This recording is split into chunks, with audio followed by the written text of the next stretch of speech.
This is our second public accountability statement as Ministry of Interior and National Administration, representing all the state departments and the semi-autonomous government agencies under the ministry. Time will not allow us to account for each and every of the programs and activities that we have been running. So suffice it to say, this is just a broad overview of the journey we have traveled since we last met here on 6th of February 2023. What have been our achievements, if you ask us? Number one, during the period under review, we have completed an assessment of our country's key national security threats.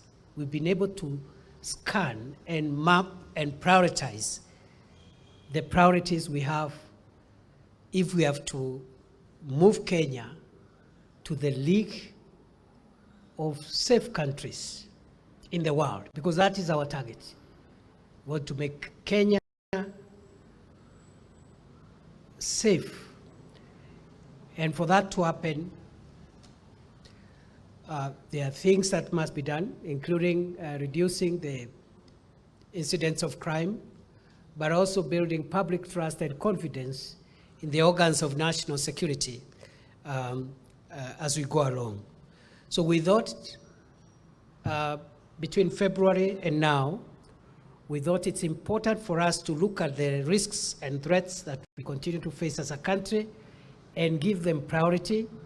And once we've finished that assessment, and it was carefully done with the support of experts and stakeholders, we have been able to conclude that among the security challenges we have 5 major priority national security priorities or national security